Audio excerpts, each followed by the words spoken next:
Hello, it works. We have internet for now. um, yeah, I pre-apologize if we get cut off because I'm dealing with some very dodgy technology over here. Hi everybody. So nice to be back online with you all. I know it's been a little while. I'm very sorry. I have been a little bit busy of late. I'm actually not in Scotland. I'm having a gin and tonic, but it's not a forget-me-not gin and tonic. I could have lied and said it was, but as I'm on location, it was the best I could do. They don't have it at this place yet. But cheers, everyone.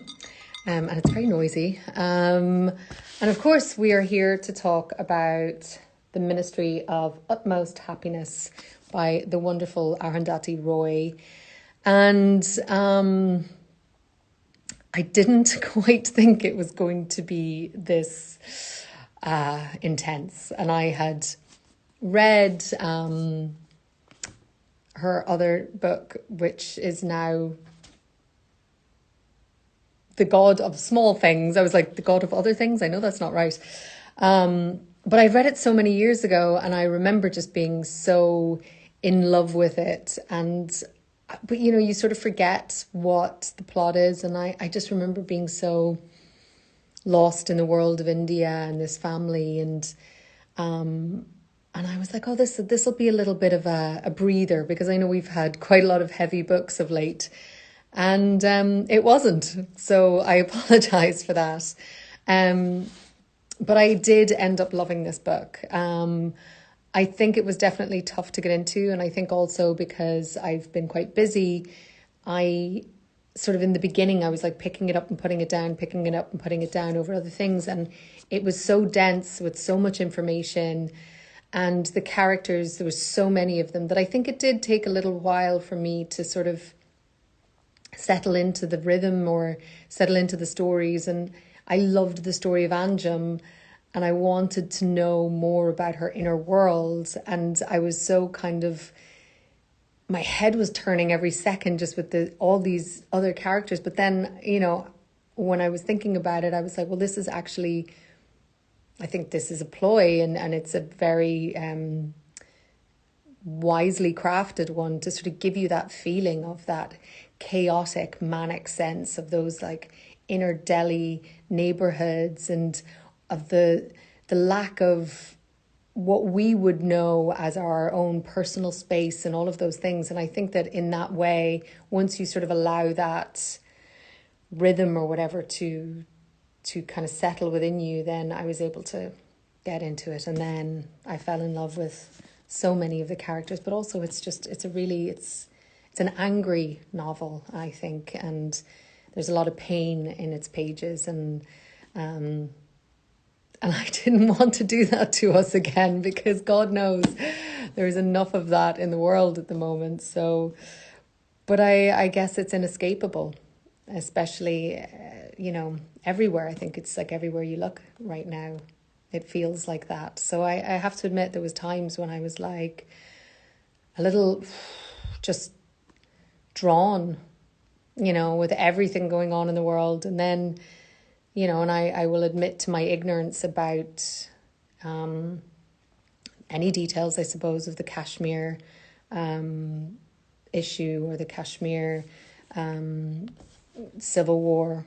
Is that the right terminology? Probably not. I mean, obviously I knew there was a dispute over the land, and I knew there was troubles and uprisings and everything like that, but I wasn't intimately familiar with it. So it was also quite an education to read about that and to sort of understand what's going on in Kashmir. But anyway, I wrote down some of your lovely questions that you left on the Instagram post. And the first one was, and I actually didn't write down the names, and I'm really stupid. I should have done that. But first one was just, did I like the book? And I think I've sort of explained that. I did. I ended up loving it, but I definitely struggled with parts of it. And I struggled getting into it, I think, was the hardest thing. And I wish I had sort of undisturbed time that I could have like focused more on it, because I felt like it needed a lot of my mental attention, which I was trying to do too many things, so I would put it down too often. But I did. And I actually, I think sometimes when I'm reading a book and I'm struggling a little bit, in the moment it can feel difficult, but I think often then the reward feels so much bigger when you finally sort of get in the rhythm of it and understand the tempo and the language that this author is speaking in, because I think that's so often what it is. It's you're entering into their particular world and their language, and there's always a rhythm to it, or there's always a flow that you have to understand before you can, I think, really allow the book to wash over you. So that's my answer to that one. Hi everyone. I'm also like, I should read some of your messages too. Hold on. So Kate Bug asked if my hubby and I were reading the same things. No, he's a very science guy. He likes books about science. Obviously I don't.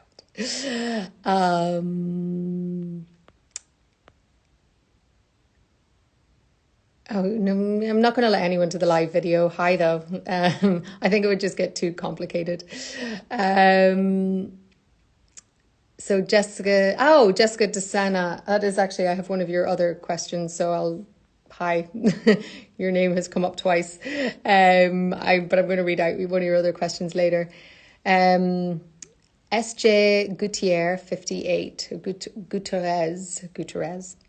Going through what we are globally, it was hard and difficult to get into. So much happening in my personal life, I couldn't separate it. I actually had to leave the house and read in the park. Oh, I'm sorry. But I do, yeah, I understand exactly where you're coming from. I think, I think sometimes the exhaustion of corruption and people who've become so corrupted by power and this divisiveness, and people wanting to hold on to their own little corners and blaming other people just because they're not the same religion, or they're not the same color, or they're not the same caste, which, I obviously knew there was a caste system, but the breakdown of, okay, well, if you're this caste, but then what level within that caste you are, that was all total revelation to me, and I feel quite ignorant for that.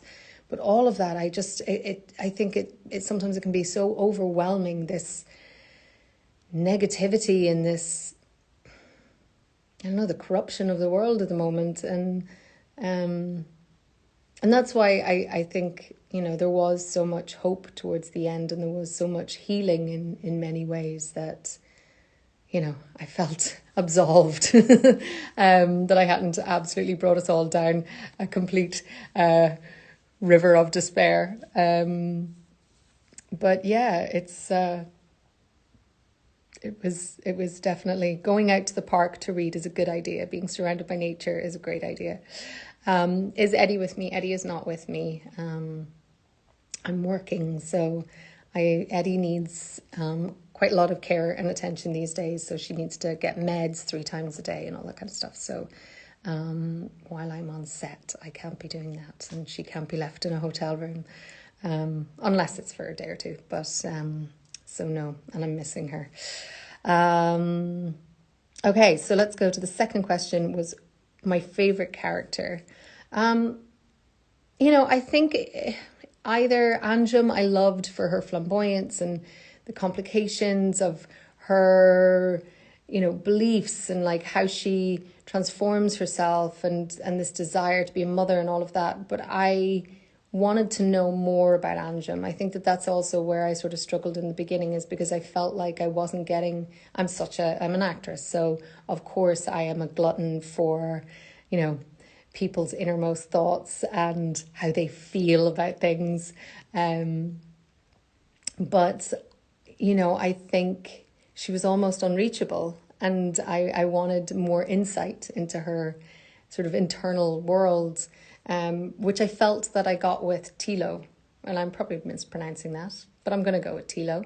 And so, yeah, Tilo's story, just got me. And that's, I think, once I got into her whole story and with Naga and with Musa, I just, yeah, I mean, I felt so strongly for her and for her predicament and just how she was able to survive all of these things. And, it's, that was, I think, yeah, that's my favorite. I'm going to go with her. Let me see, what else have we got here?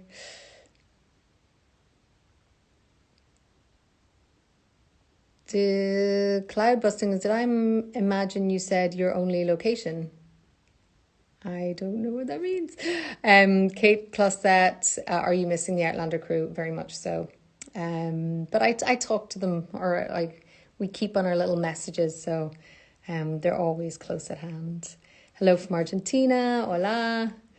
Hi from Ireland, hey, hi from Cape Cod, in Brazil,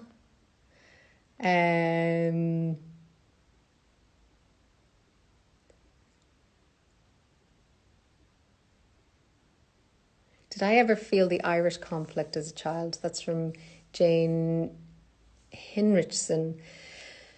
Well, yeah, I grew up right at the height of the Troubles in the 80s. And even though I was not living in Northern Ireland, I was living right on the border.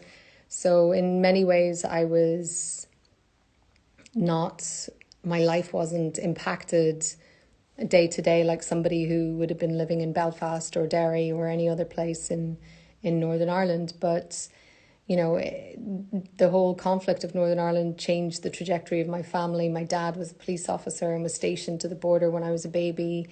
So I probably would have grown up in a very different place had that not been going on. And my dad worked the border his entire sort of career when I was a kid. And yeah, we had bomb scares in my town. There was terrible, horrific bombings in Northern Ireland that I remember so clearly. And I remember seeing all the TV footage that happened only, 30 minutes away from where I lived. And those had a really strong impact on me.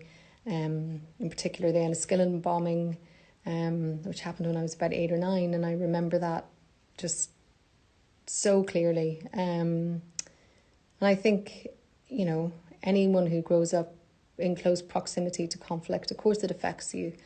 So, reading about these battles and these insurrections and suppression and all of these things, it's, obviously I don't understand it in the same way that anyone who grew up in Kashmir or in any of these, the West Bank or Gaza or any places. But, I think even if you have a small sense of it, you can understand how difficult it is and how painful that must be. And I think no one comes out of living in those areas totally unscathed.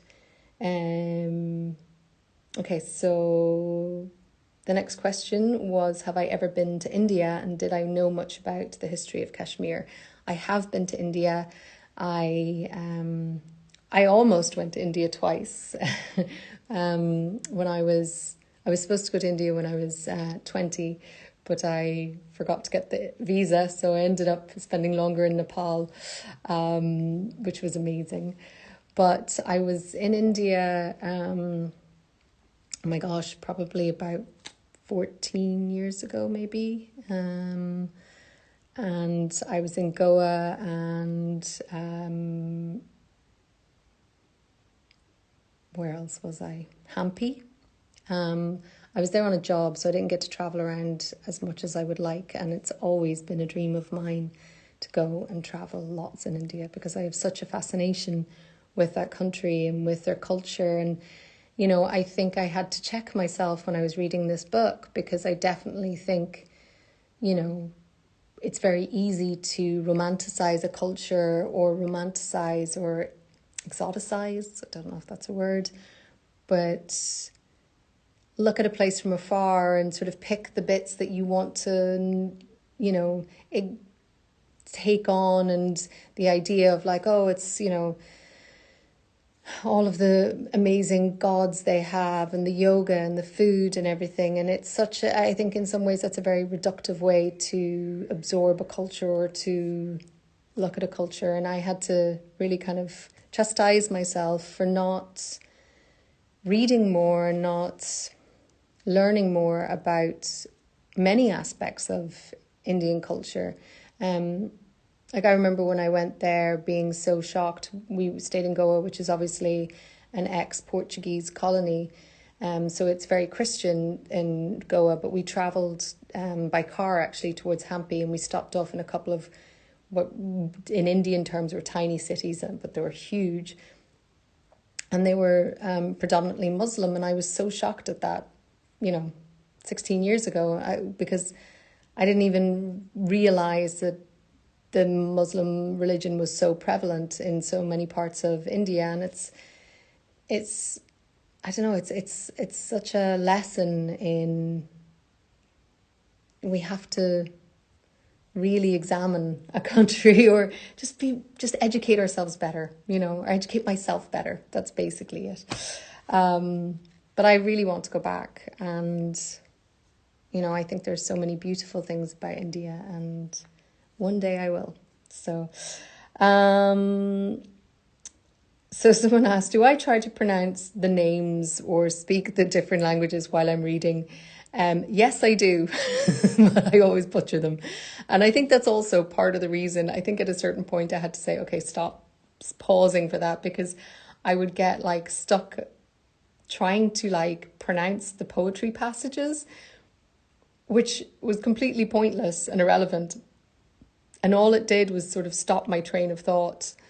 And then I would have to go back and read more. And then, so I found it just made me read in a very disjointed way. So I had to stop that.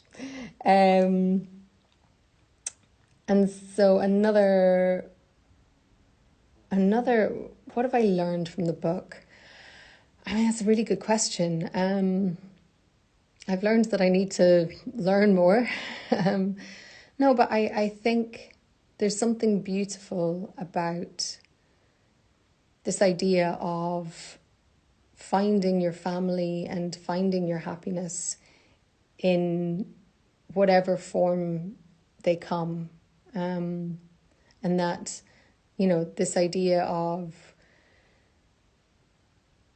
you have to follow the beat within your own heart. And I think that that's something that, why everybody ended up in Anju's hotel. And it's this, these people who had been so damaged or destroyed, or felt like they didn't exist, or felt like they didn't belong, or they weren't wanted.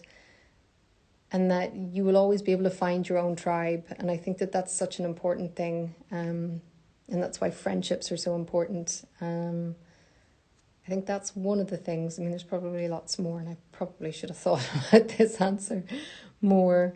And also, I again, it's just that thing of, we all have to do better to hold the people in power to account. I don't know why. I feel so overwhelmed by it all at the moment, and it's living in the UK and seeing everything that's going on here, and everyone, all the different responses to COVID, and obviously knowing what's going on in the US, and seeing what's happening in Belarus, and in Brazil, and in so many different parts of the world. We are at the mercy of these people who don't value life or women or other people's dignity or property. And it just feels like there's a horrible confluence of greed and corruption, and it's all starting to just rear its really ugly head in a very, very strong, horrible way at the moment. And it feels a little like, oh God, how do we combat all of these things? And maybe it's about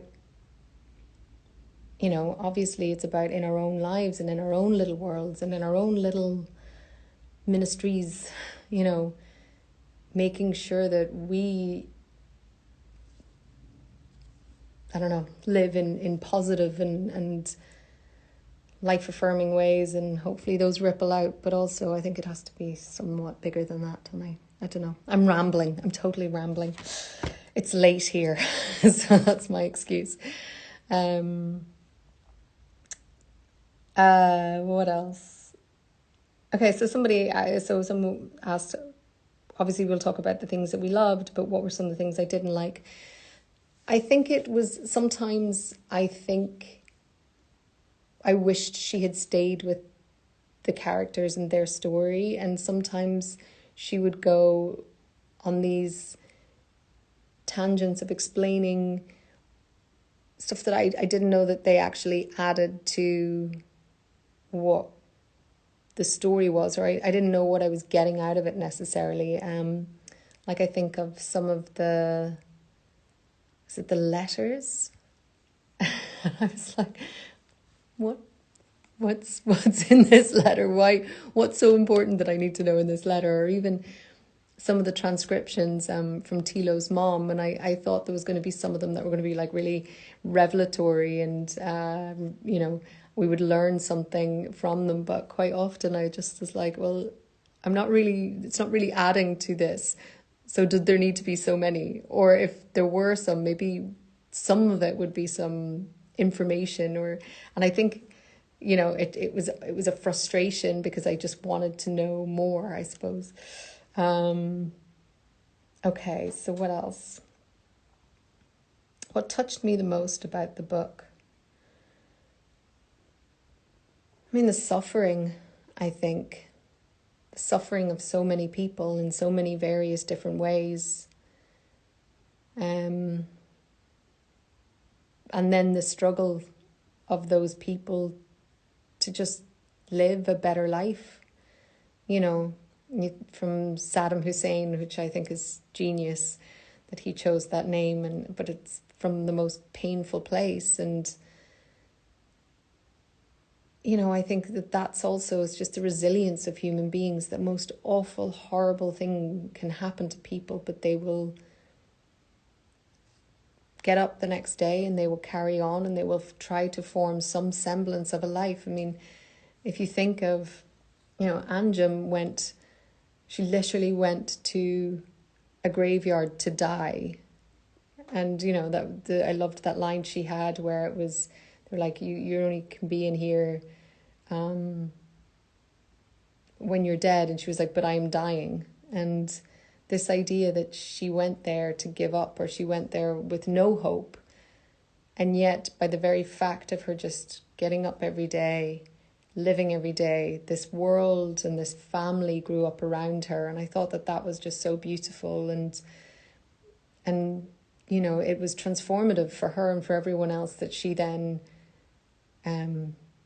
managed to touch their lives. And I guess that's the thing. It's like,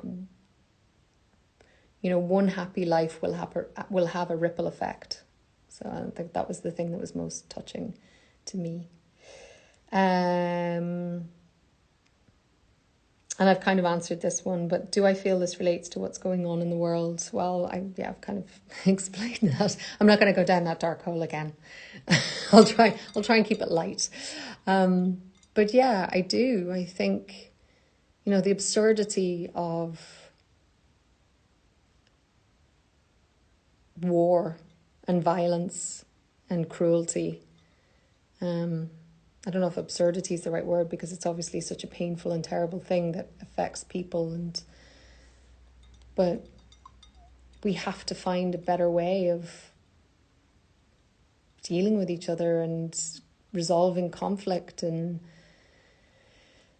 I think it's all too relevant at the moment. So, well, someone here, Nicole Farrell, has said it so much better than I would. She said, the theme of partition, whether nationally, politically, religiously, or interpersonally, was so complex and beautifully developed and written. Well said.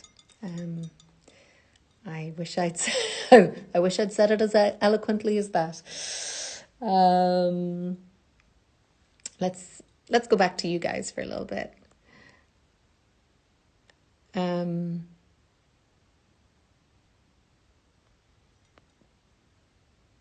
Brazilian government wants to tax books. What do I think of that?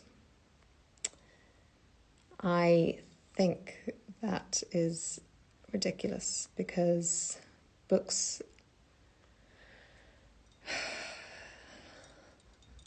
Seriously, Bolsonaro? I think that that's awful, and I hope that that doesn't happen, because access to education, literature, knowledge is important and powerful, and that's exactly probably why they want to tax it. And I feel very sad for you guys at the moment, and I hope that, yes, I hope that he is not in power for much longer. Okay, so what else? When I read the novel, I felt a deep compassion for some of the heroes. It made me think the whole burden of the world lies on a few ordinary people, but basically we also live in a dark world. Yeah, I'm trying to not believe that. I'm trying to believe that there's a lot of beauty and hope and positivity in this world. But yeah, I know sometimes it does feel like it's a little dark.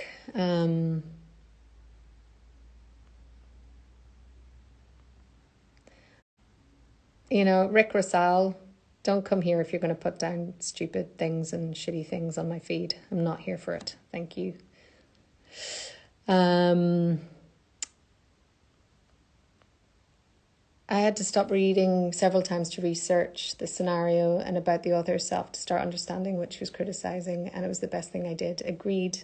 I mean, I was aware of her activism a little, but not to the extent of it. And she's an incredible woman, and I've sort of, in the last couple of days, just been, listening to a lot of her interviews, and she's quite a formidable and inspiring woman. So I suggest to everyone, if you can, listen to her speak, because she's pretty amazing.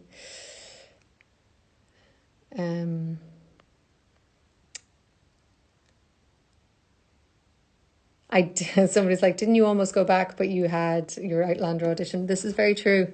In fact, if I had gone to India the second time, I probably wouldn't have gotten Outlander.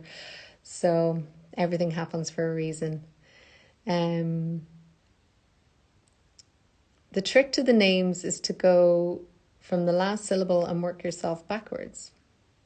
Cryptic.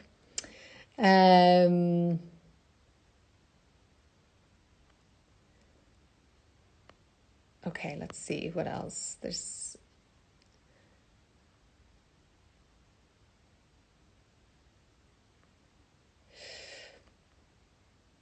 So this was interesting. Coming from a Western worldview, did you find the perceptions of 9/11 and the crisis in Iraq interesting? It really opened my view to more broad than what we were often taught.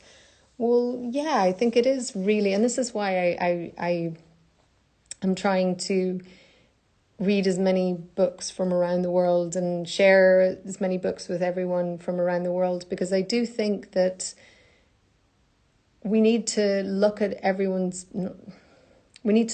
point of view of other cultures and understand that we live in a world where the Western idea is, idolized, and we all think that our way of life is the best. And, there are many people who can argue for that and against that, and I'm not going to get into that here. But what I do think is it's really important to understand that there is another point of view, and these events and, especially the Iraq War, it affects the people who are living there and the people who are living around the world in very different ways.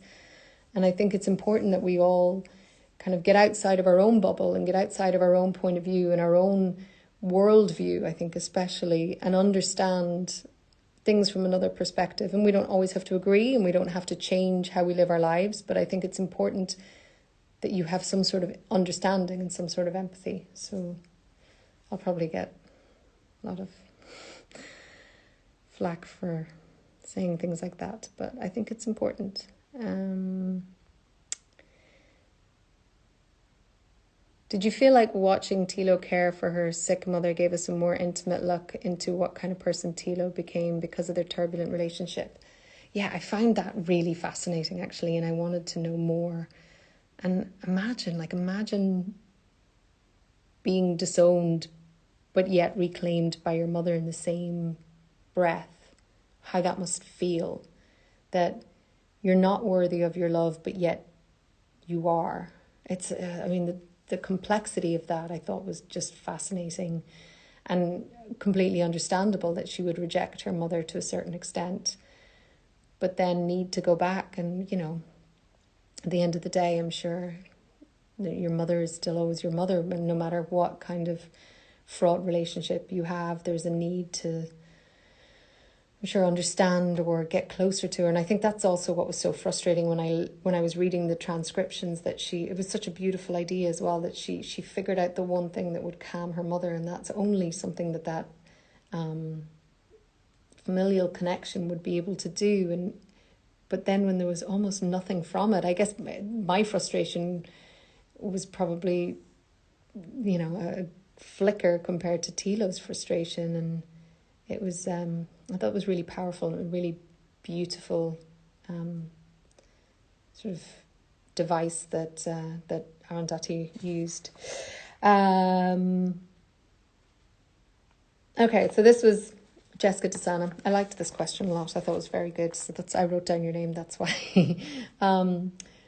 But you were talking about this idea of, after becoming Anjum, becoming Mummy, and then I thought about how many different names all of the characters assumed, and very few of them had their own original birth name. And you quoted this Nietzsche quote, was "Become who you are."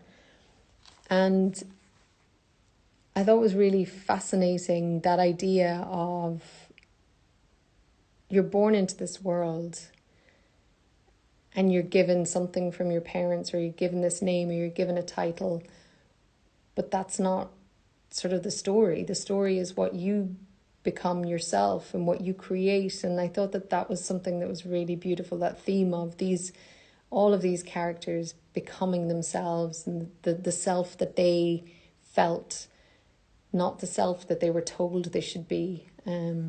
So I loved that, and thank you for that. Set me off thinking quite a lot, which I thought was quite nice. And then the last question, I think, that I'm going to read, and then I'll come back to you guys for a second, was, do I believe love and hope can save someone who has been destroyed? 100%. I have to believe that. Otherwise, yeah, there's, I don't know. Otherwise, we might as well all just lie down and give it up. But yeah, I have to believe that. And I think that that's the thing that, love can heal, I think, everything, I hope. So there you go. That was the answer to that. Actually, there was another question, because I thought this was also quite good. I can't remember who asked this, but the sort of question of this paradoxical theme of the graveyard as a place of salvation. I think I've sort of already talked about that, but yeah, I did love that. And there's something that Anjum said, and I should have wrote this down. Early on, I think maybe I've marked a few things that I haven't actually gone to, but when she's talking in the very beginning,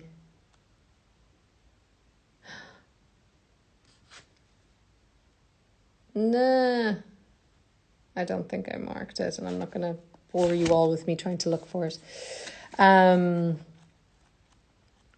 But there was something that she did say, which was sort of like maybe when she was told that her name translated was basically Juliet, and she was like, well, maybe I'm all of these things, and why can't I be?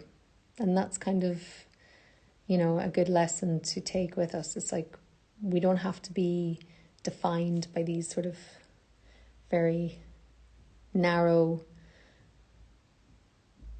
constructs that are given to us by the world, society, all of these things. So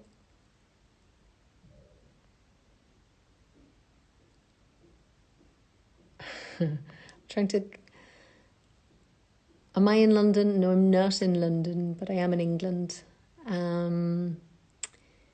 They gave the impression of having loosened the leash and was taking a free walk while the rest of us were taken for a walk tied as pets. This quote.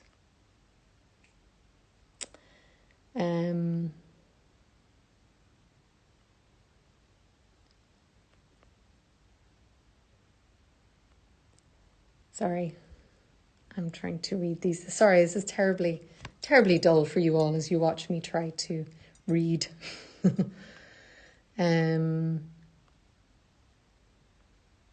I'm going to try and find some. Can we have a lighter reading book next time? These last two books have been quite heavy. Yes, that was my plan. And I'm actually going to give the book selection tomorrow, because tomorrow I'm going to a bookshop. And I have a couple of ideas, but I want to see for sure. So I'm going to make our little announcement. And somebody said they missed the da-da-da-da-da, so I'll do one of those for you. But it's also, it's going to be a male writer next time. I have a couple of thoughts. I do have to say, though, my natural inclination is always to the things that are a little darker, I suppose. But I do want to find something that's a little bit happier, lighter, or just not as revealing about how effed up the world is. That, I think.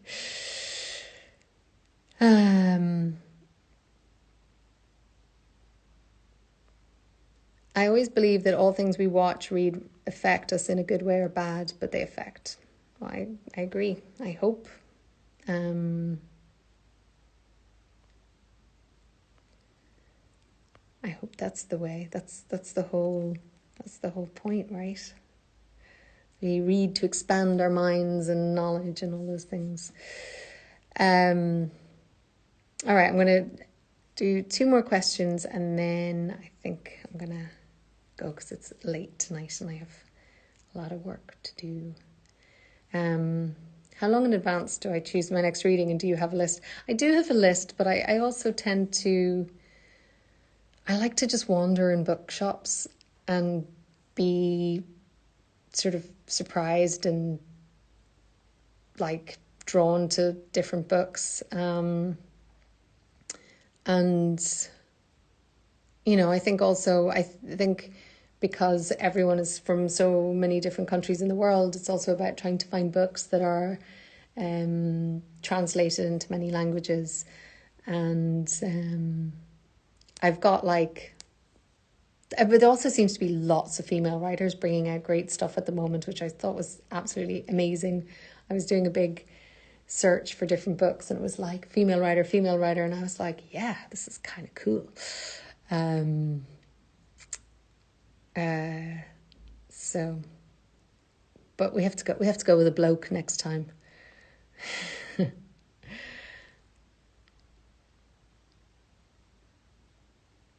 Someone's like, if you're not in the UK, can you tell us where you are? I am in the UK.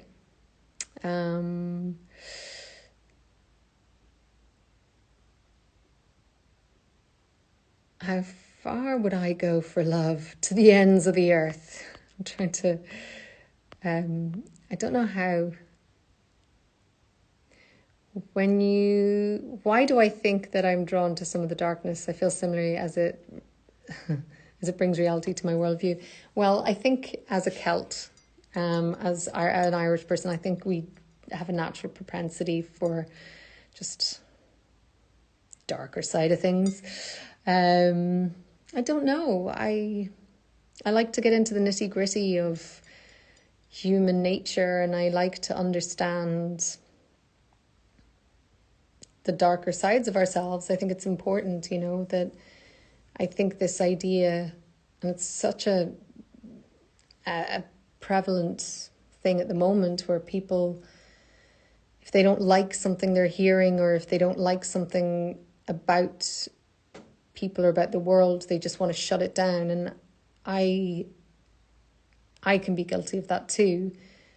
But I think it's so important for us to understand why, because then that's the only time then you can sort of really work through it or fix it or try to fix it. But if you just suppress something, then it just manifests in other ways, or comes out stronger or more twisted, or so. I don't know. Maybe that's why. I'm going to go with that. And because I'm an actor now, I just like to, bathe in the emotion.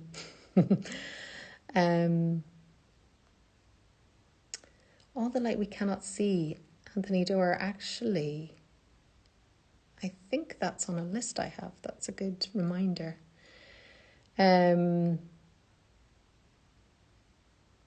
Okay, so everyone, thank you. I don't know about saving the videos, or do we want me to save the videos? I feel a little bit weird about it, because I feel like when we're doing this is such a nice intimate thing that just you guys and me, and then when it's saved, it's sort of, then I don't know, then I can be held to account for everything I say, which I kind of quite like, just speaking off the cuff. So I don't know, we'll see. You can let me know what you think. I feel like, have I read All the Light You Cannot See? It's just, that name's so familiar. So anyway, I will